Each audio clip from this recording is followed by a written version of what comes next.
A Montanha Mágica, de Thomas Mann. Estamos no que eu chamo de parte, né? Alguns chamam de capítulo. Eu chamo de parte 6. E chamo esses subcapítulos de capítulos, né? Capítulo Transformações. Na verdade, aqui eu não tenho nada específico para falar sobre essa parte. Esse vídeo é uma digressão sobre o nosso trabalho de entender obras literárias, principalmente obras literárias mais complexas, e o nosso trabalho também de receber explicações de outras pessoas, né? Então a gente tem diversos especialistas, né? Diversas pessoas que nos ajudam a interpretar ou que tentam mostrar que é essa interpretação e não aquela. Inclusive, eu sou um deles, correto? Eu sou uma dessas pessoas que olha para uma passagem e fala, olha, essa passagem é isso daqui. Então eu estou tentando te influenciar, né? E eu gostaria de alertar para um perigo, ou alguns perigos. Vamos ver o que vai sair aqui.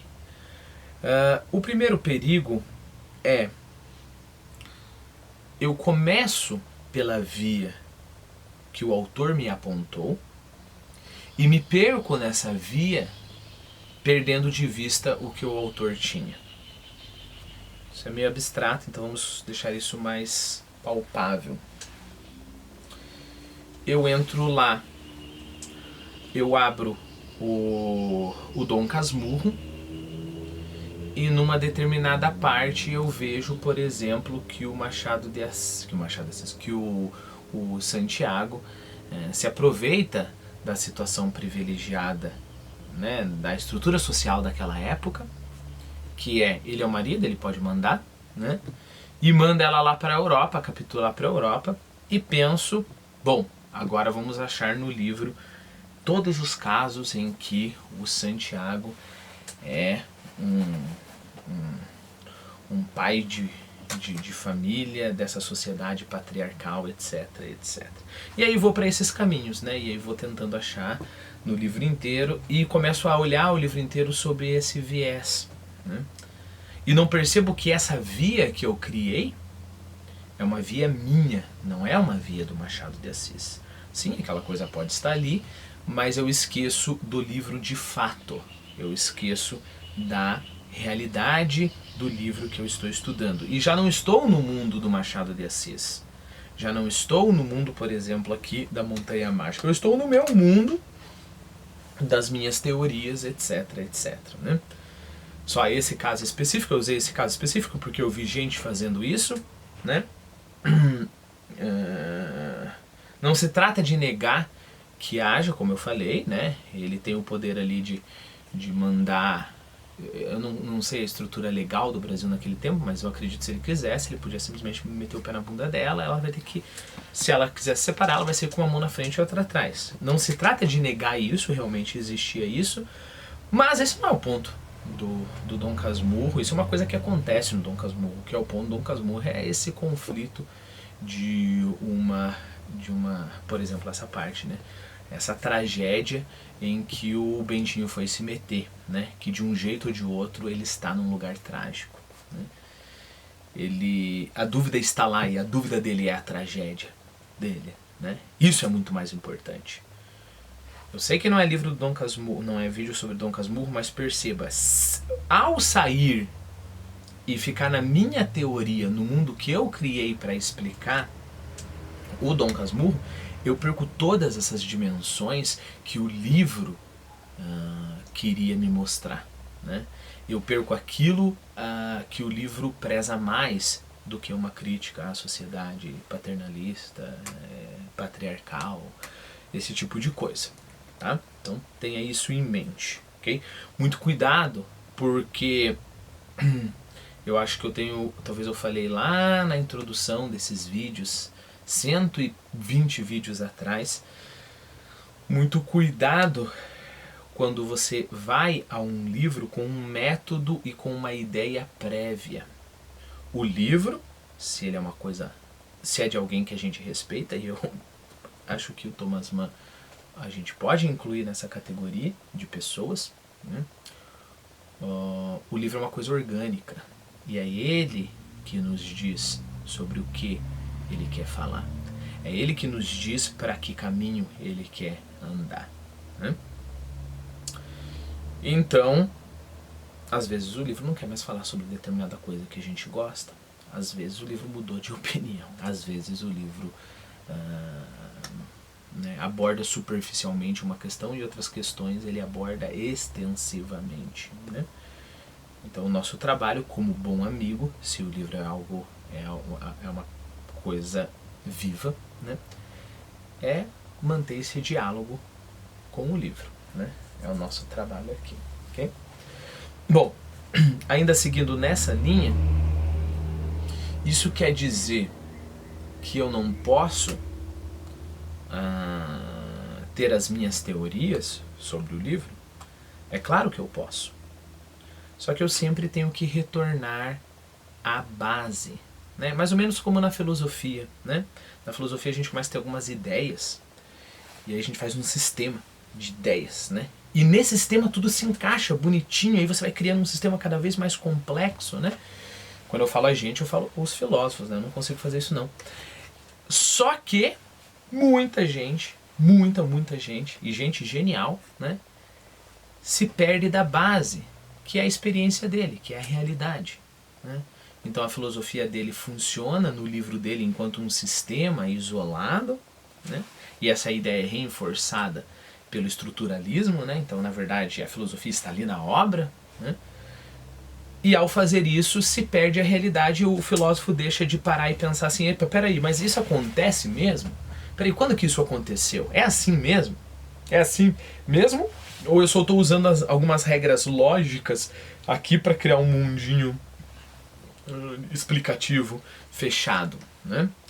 Pra gente tem que ser a mesma coisa. Toda vez que eu estou tentando convencer você de algo, toda vez que você lê um teórico, toda vez que você lê um crítico literário, né? Primeiro, você tem que ter mais contato com a realidade do que com a filosofia que fala sobre a realidade, né? Ou seja, tem que ter muito mais experiência do que explicação. Okay? Ou seja, transportando isso para a literatura, você tem que ler muito mais, muito mais Machado de Assis do que, por exemplo, do que ficar escutando pessoas falar sobre Machado de Assis. Esse é o primeiro ponto, né? Aí você já vai você vai ser uma pessoa com o pé no chão. O chão, no nosso caso aqui, é o Montanha Mágica. Você vai ser uma pessoa com o pé na Montanha Mágica, né? Você leu muito bem a Montanha Mágica, você prestou muito atenção, você se deixou impregnar do ambiente e das ideias da Montanha Mágica. Esse é o primeiro. Segundo, eu lá começo a dar uma ideia, uma interpretação para você da Montanha Mágica, olha, e vou te levando. E as coisas vão fazendo muito sentido, né? Mas uma coisa que você sempre tem que fazer, a gente não está indo longe demais? Você deve se perguntar. Mas espera aí, é isso mesmo? É isso mesmo que está ali no livro? Sem esses recortes, sem ficar pegando aqui e ali? É essa mesma sensação que o livro passa? Essa sensação estava escondida e eu só não consegui notar direito? Como, lembre-se, as sensações que a gente tem no mundo e que o Thomas Mann abre os nossos olhos. Então olha a comparação que eu estou fazendo. Estou falando que no mundo eu sempre passava, sei lá, por um riacho e eu notava aquele riacho. Só que eu não conseguia notar com a clareza do Thomas Mann. Aí eu leio o Thomas Mann me faz só reconhecer aquilo que eu já notei, só que para mim era um sentimento mudo, um sentimento confuso, um sentimento que ficava em segundo plano. Pega isso e vamos agora pegar um comentarista, um crítico literário comentando o Thomas Mann. Uma coisa é, esse crítico, esse comentarista, esse teórico, ele te abre os olhos para aquilo que você consegue reconhecer no livro. Talvez você até tenha entrevisto isso no livro, mas tudo estava muito confuso e muito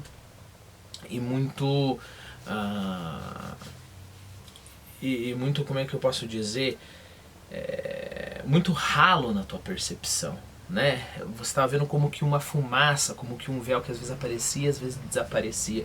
E aí você lê um crítico, um comentarista, assiste um vídeo, você fala, puxa, é isso mesmo, faz todo sentido. Como que você sabe que faz todo sentido? Você volta para a obra. Outra coisa é aquele cara que cria um mundo de interpretação do Thomas Mann, e aí você lê a passagem e fala, na verdade o que está acontecendo não é isso que eu estou vendo aqui não. Na verdade o que está acontecendo é a explicação que o fulaninho de tal, mestrado, pós-doutorado, sei lá o que, ou a interpretação que ele está dando, né?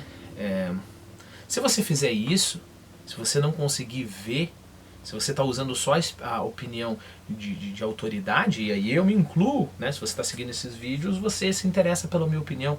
Mas se você está só vendo a minha opinião, ou vendo a opinião de um crítico, e não consegue reconhecer isso no livro, você está abrindo mão desse relacionamento que você tem que ter com esse livro em primeira pessoa. Ok? Então, no final das contas, o que é um crítico literário, o que é um especialista em Thomas Mann, o que é uma pessoa que quer te dar dicas como eu estou aqui sobre A Montanha Mágica. Nós somos apenas consultores, né?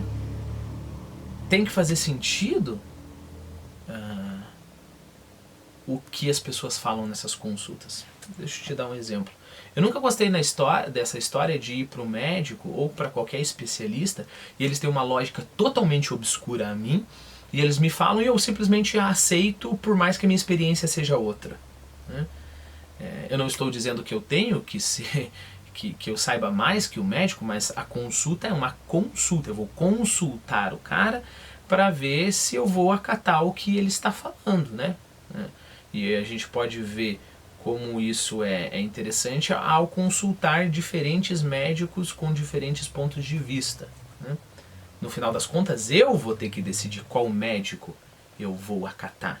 E como que eu vou decidir isso? Porque aquele médico tem 3 estrelinhas e aquele médico 50 estrelinhas? Não, eu vou olhar, olha, parece mais racional, parece mais crível o que o médico aqui falou e esse médico aqui não parece uma coisa meio estranha, né? Então, no final das contas, o especialista, ele não te exime da tua responsabilidade de, no final das contas, ter que escolher, né? A mesma coisa quando você está lendo um livro.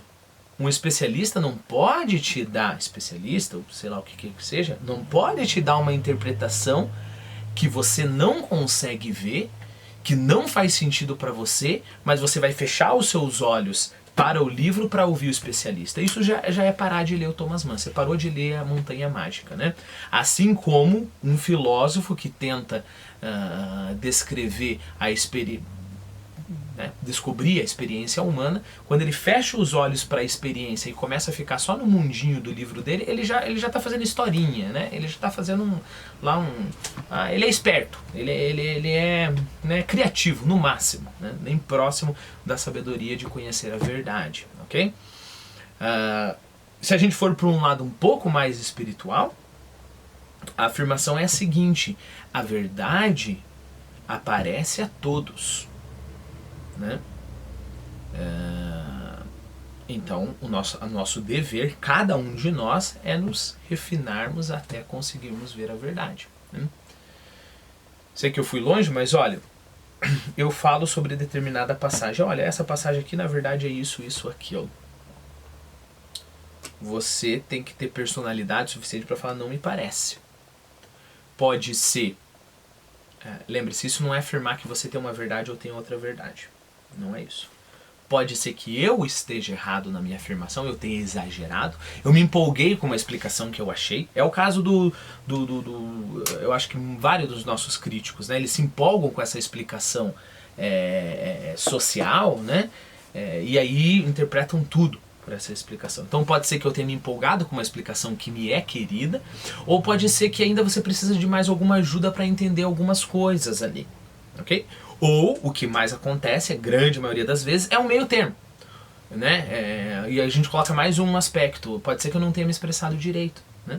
Então, não me expressei direito, falta alguma coisa ali que você não conseguiu entender, eu exagerei na minha explicação, eu cometi hiperinterpretação, né? Pode ser tudo isso. Uma coisa só, a mistura de tudo isso em diferentes proporções, mas uma coisa é certa. Você tem que ver. Você tem que ver, você tem que experienciar. Se a literatura fala justamente sobre a experiência, né? Então, da literatura para a realidade, você também tem que seguir isso da crítica literária ou da interpretação literária para a obra literária. Ok? Sei lá.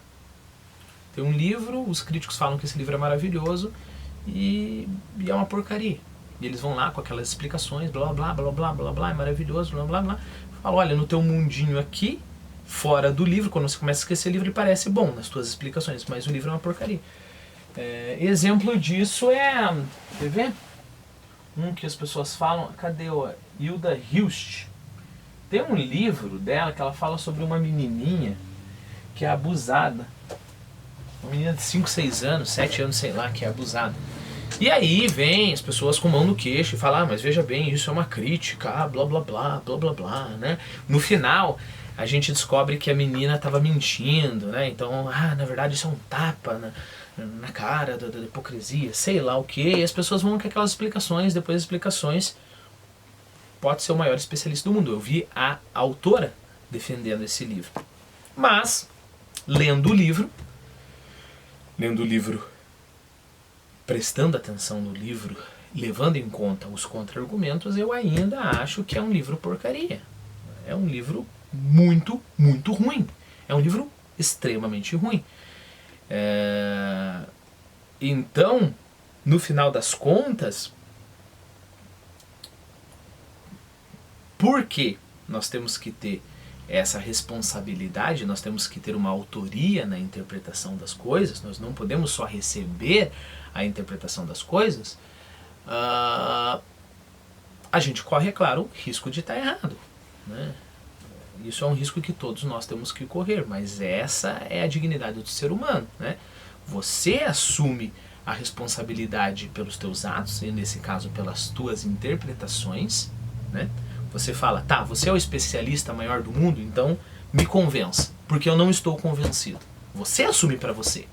O cara te convenceu, beleza, mas ainda assim é responsabilidade tua, porque você vai, no final, você que vai dar o veredito. Você vai falar, faz sentido, ok? Ou não, eu ainda discordo de você, né? Então é só assumindo essa responsabilidade de perceber a realidade, de perceber um livro, que nós vamos fazer o nosso papel digno de ser humano que pensa, né?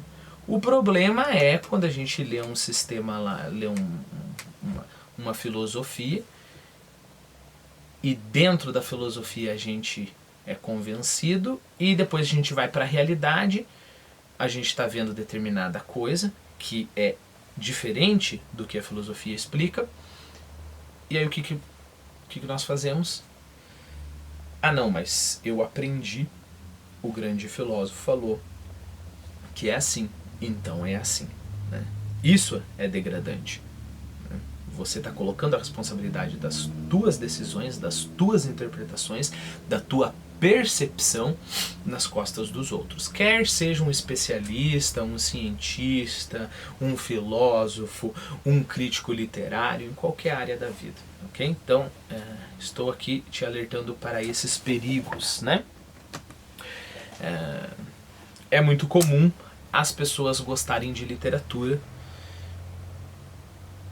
quererem se aprofundar, começar a ler teoria literária e nunca mais voltar, né? Perdeu o chão, perdeu o contato com a realidade. Bom, então era sobre isso que eu queria falar, sobre o perigo de ler algo difícil, ver um comentário e ficar só no comentário, perigo de não entender a realidade, ler a interpretação da realidade e ficar só com essa interpretação em vez de tentar entender efetivamente a realidade.